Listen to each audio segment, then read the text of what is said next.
بسم اللہ الرحمن الرحیم۔ مشت زنی ایک گناہ ہے اور ہر دوسرا نوجوان اس گناہ کے اندر مشغول ہے۔ اس گناہ سے بچنے کے لیے تقریباً 13 چیزیں میں آپ کے سامنے رکھوں گا۔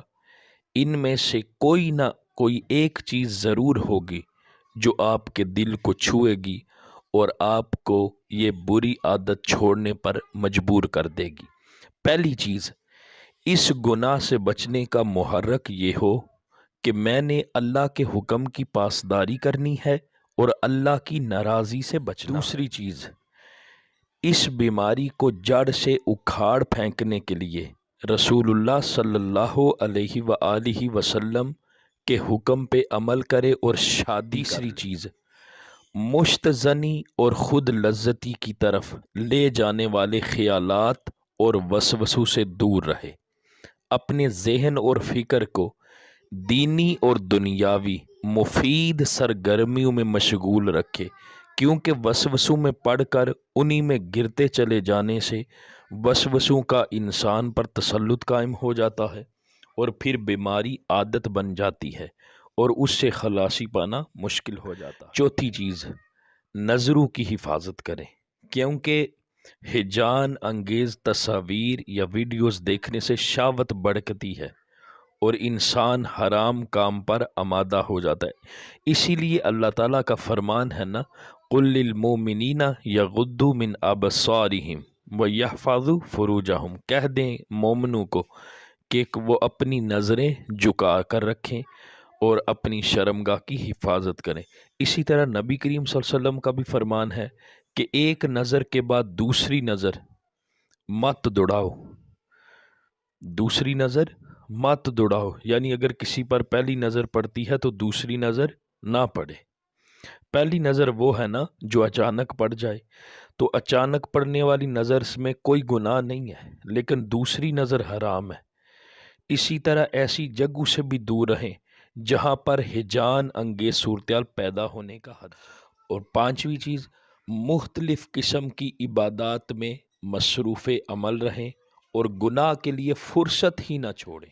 چھٹی چیز، مشت زنی اور خود لذتی سے جسمانی صحت پر رونما ہونے والے طبی نقصانات کو ذہن میں اجاگر رکھیں کہ اس سے نظر کمزور ہوتی ہے، اعصاب ڈھیلے پڑتے ہیں، عضو خاص بھی کمزور ہو جاتا ہے، اسی طرح کمر کا درد شروع ہو جاتا ہے، یا اسی طرح کے دیگر نقصانات اہل طب بیان کرتے ہیں، ان سب کو ذہن نشین رکھیں۔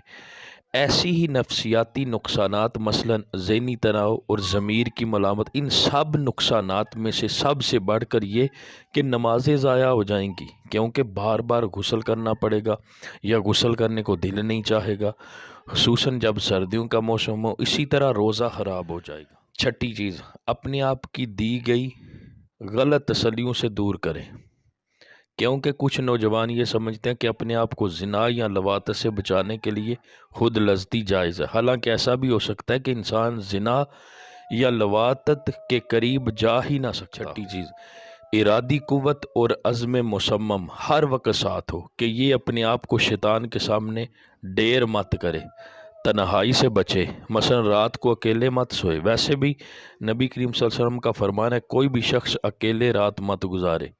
اسے امام احمد نے روایت کیا اور صحیح جامع میں بھی موجود ہے۔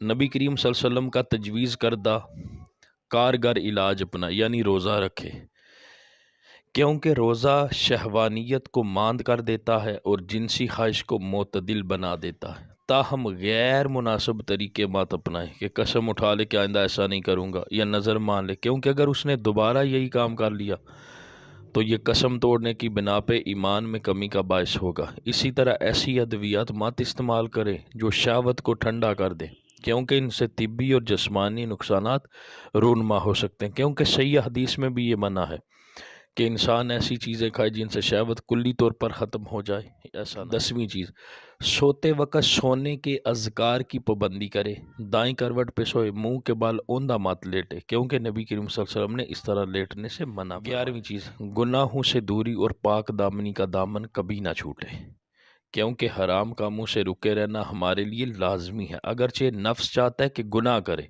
اور ہمیں یہ بھی معلوم ہونا چاہیے کہ جب نفس عفت اور پاک دامنی کا عادی ہو جائے تو پھر یہ انسان کی فطرت ثانیہ بن جاتی ہے، کیونکہ رسول اللہ صلی اللہ علیہ وسلم کا فرمان ہے جو شخص عفت چاہے اللہ تعالیٰ اسے پاک دامنی عطا کر دیتا ہے، اور جو اللہ تعالیٰ سے تونگی چاہے اللہ تعالیٰ اسے غنی فرما دیتا ہے، اور جو صبر چاہے اللہ تعالیٰ اسے صبر عطا کر دیتا ہے، اور کوئی شخص صبر جیسی نعمت عطا نہیں کیا گیا۔ 12ویں چیز، اگر انسان اس گناہ میں ملوث ہو بھی جائے تو فوری توبہ استغفار کر لے، نیکی کرے، مایوسی اور اداسی کا شکار نہ ہو کہ مجھ سے اتنے گناہ ہو گئے، مجھ سے یہ عادت چھوٹ نہیں رہی۔ مایوسی اور اداسی کا شکار کبھی نہیں ہونا، کیونکہ یہ کبیرہ گناہ۔ 13ویں چیز، آخر میں یہ کہ اللہ تعالیٰ سے صدق دل کے ساتھ گڑ گڑا کر دعا کرے، اس کبھی عادت سے خلاصی کا علاج ہو سکتا ہے۔